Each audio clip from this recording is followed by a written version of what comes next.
Silence. ASMR.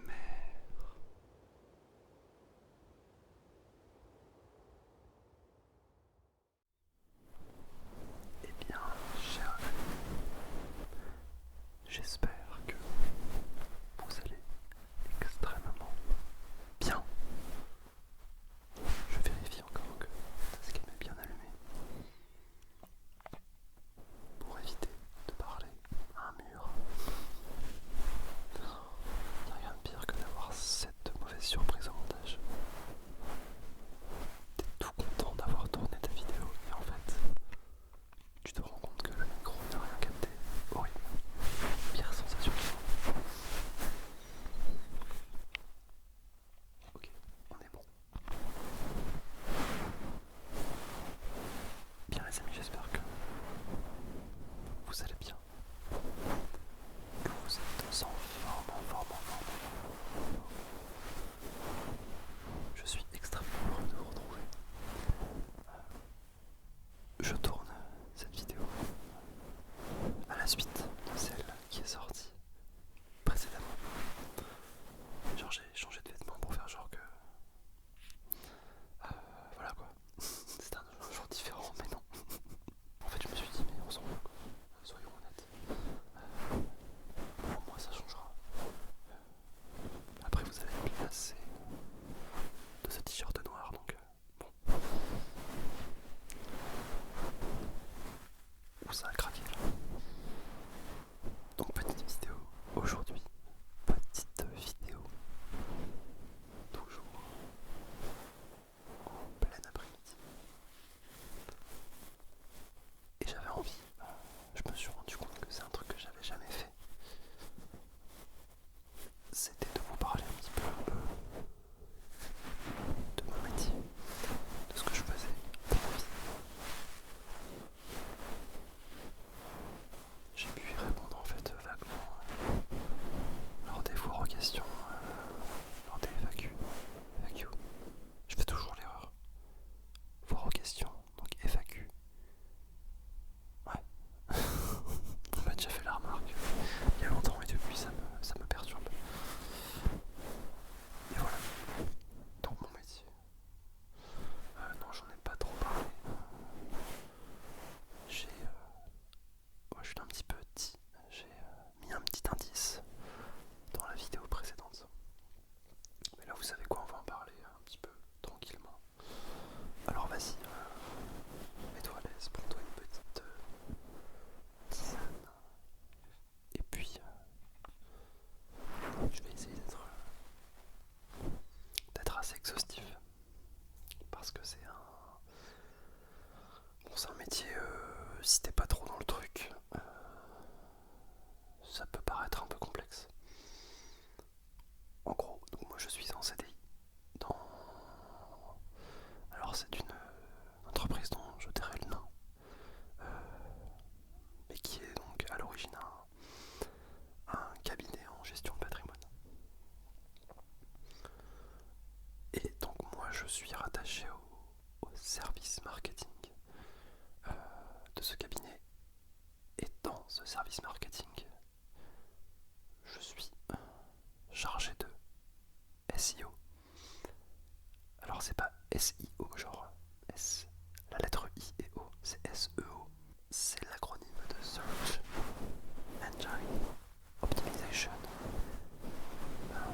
qui signifie l'optimisation pour les moteurs de recherche. Dans les faits, mon rôle à moi, c'est d'améliorer la visibilité d'un site internet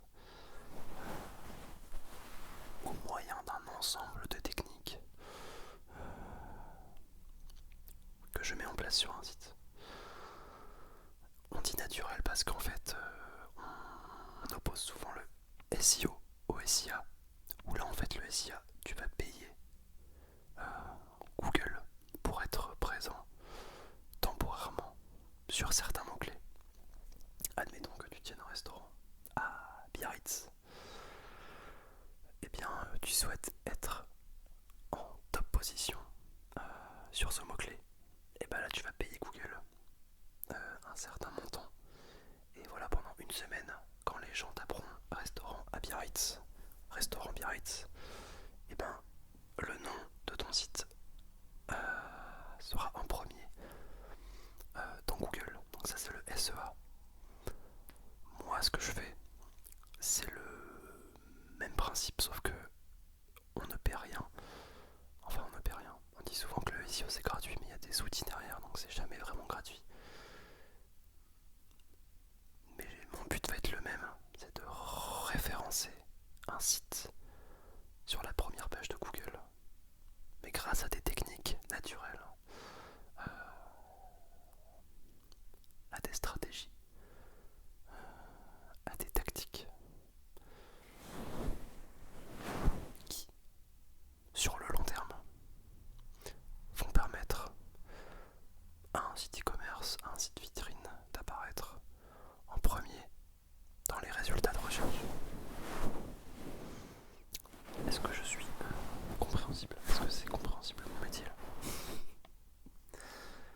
Moi ça me paraît évidemment tout à fait clair, mais si t'as jamais fait d'études de marketing ou si c'est complètement obscur pour toi, je peux comprendre que ça puisse être assez abstrait.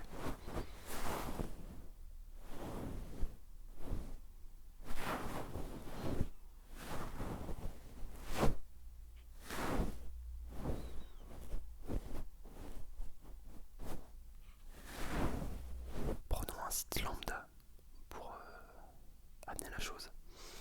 À moins que tu sois un site genre le gouvernement ou une entité connue avec une certaine autorité, ça sera très compliqué de se positionner sur des mots-clés intéressants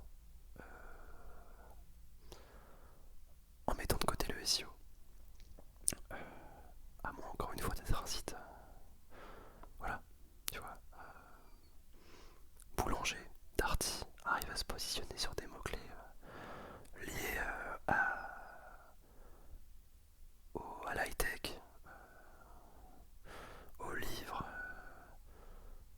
aux appareils électroménagers de façon naturelle parce que ils ont une certaine autorité, tu vois, demain ils peuvent créer des articles de blog, ce qu'ils veulent, ils vont réussir à marquer Google. Mais demain, tu crées un site lambda inconnu du grand public, si tu travailles pas ton SEO, t'as de fortes chances d'être invisible à jamais dans Google. Et l'intérêt donc d'un expert en SEO, c'est de mettre en place sur ton site que personne ne connaît des techniques, des stratégies. Alors, en fait, on va venir optimiser généralement 3 piliers. Donc c'est la technique de ton site, le contenu et la popularité. Et en travaillant sur ces 3 piliers, on va permettre à ton site, sur le long terme, car le SEO c'est un travail de long terme, au bout de plusieurs mois, de te référencer sur des mots-clés. En théorie, sans payer. Bon après évidemment tu te doutes que... Enfin, tu te doutes peut-être pas, mais il y a des outils derrière à utiliser qui coûtent de l'argent. Si tu fais appel à un freelance, c'est de l'argent aussi, donc c'est jamais vraiment gratuit le SEO. Mais en théorie, on aime bien, pour faciliter la compréhension avec le référencement payant SIA, de dire que c'est gratuit. Mais bon, c'est un petit peu une légende. Et du coup, moi, mon quotidien, c'est de travailler sur ces 3 piliers. T'as la technique, qui est le premier pilier. Et donc là, en fait, mon but, ça va être de corriger les erreurs techniques présentes sur le site et qui vont lui permettre d'être mieux compris par Google, si tu veux, dans le référencement naturel. Il y a des centaines de critères qui sont utilisés par Google pour classer un site. Et parmi ces centaines d'erreurs, il y en a énormément qui émanent du socle technique. Ça passe par avoir un site sécurisé, un site optimisé pour mobile, la gestion des redirections. Je regarde ça, capte toujours le son, c'est bon. Les erreurs 404, les contenus dupliqués, le fichier robot.txt, le fichier sitemap. Bref, il y a plein de trucs que tu checkes sur un site pour voir s'il est ok techniquement. Sachant que l'algorithme de Google il évolue de mois en mois, d'année en année, donc il faut toujours être à la page. Ensuite, il y a le pilier contenu, donc là c'est alors mettre en ligne des contenus qui soient pertinents, de qualité. Ça passe par comprendre l'intention de recherche derrière un mot-clé. S'il y a des personnes qui tapent, alors je prends pour mon cas, mais comme c'est ce que je fais au quotidien, mais comment obtenir un prêt à taux zéro, les gens vont s'attendre à un article de blog qui détaille comment obtenir ce prêt et à rien d'autre. Une personne qui tape comparaison entre un appareil photo et un autre, ils vont s'attendre à un article qui résume les points forts de chaque appareil photo et les faiblesses, ou bien une vidéo explicative à ce sujet. Ils vont pas s'attendre à autre chose. Et donc il faut toujours comprendre l'intention de recherche derrière un mot-clé. Désolé, mon frigo vient de s'allumer. C'est le désavantage de tourner près de la cuisine. Bref. Donc il y a ça à comprendre. Ensuite, alors moi, typiquement pour créer des articles de qualité, j'utilise 3-4 outils différents d'aide à la rédaction. Enfin, franchement, c'est assez complexe. Si je dois vous résumer tout ce que je dois optimiser pour qu'un article soit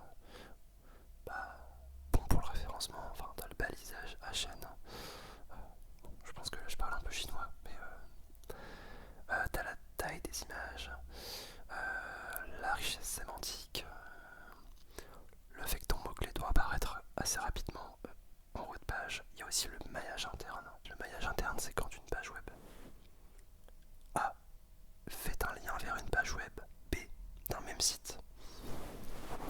Et ça, faut pas le faire n'importe comment pour que tu sois bien référencé. Il y a des techniques à mettre en place, même au niveau de l'encre, de lien. Enfin bref, je vais pas te faire un cours sur le SEO non plus, c'est pas ça le but. Mais là, le contenu, ça implique tout ça. Et le troisième et dernier pilier, c'est la popularité qu'on appelle aussi dans le jargon le net linking, ou le link building, ou le backlinking. Plein de noms. Et en fait, donc ça c'est quand d'autres sites internet extérieurs au tien vont faire des liens vers ton site. Et ça pour Google, c'est considéré comme des votes de confiance.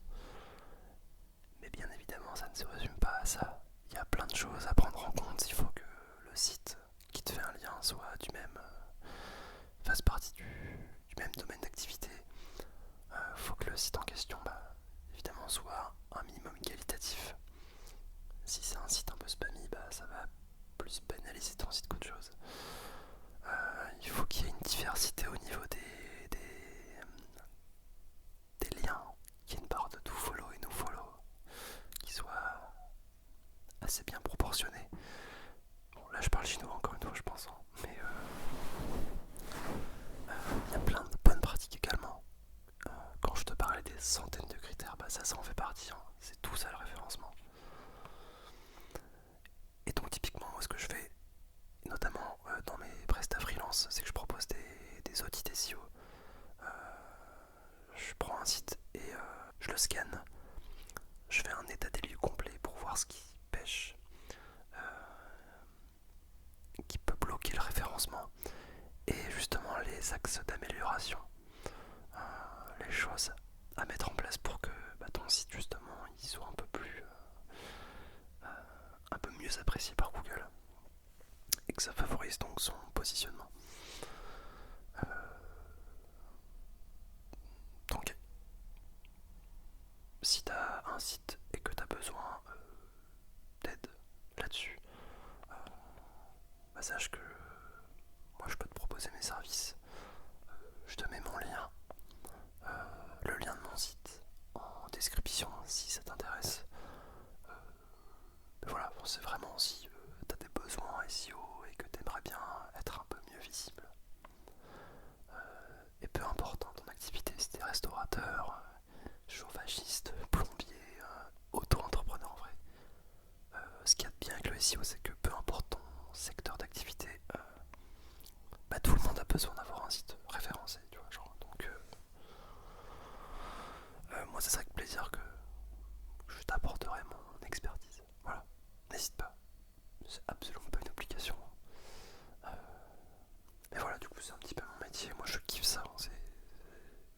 métier qui prend en trip.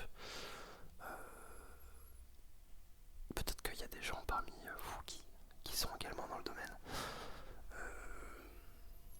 Je me dis que ça pourrait être cool peut-être un jour de faire une vidéo dédiée à ce sujet sur le référencement. Peut-être vous filer quelques bonnes pratiques. Ça peut être sympa. Je pense que ça peut être cool. Mais j'envisage même en fait de créer une seconde chaîne YouTube vraiment dédiée à mon activité de freelance.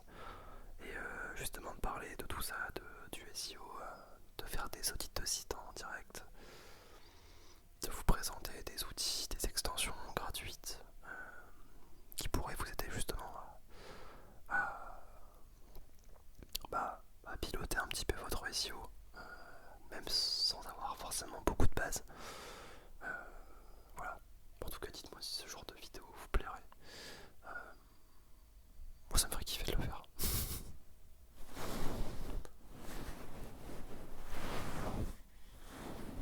Là, pour le coup, en termes de résultats, pour conclure, le SEO c'est hyper puissant comme levier parce que là, le site dont je suis en charge, quand je suis arrivé, il y avait peut-être 10 visites mensuelles grâce au SEO, donc 10 personnes qui venaient naturellement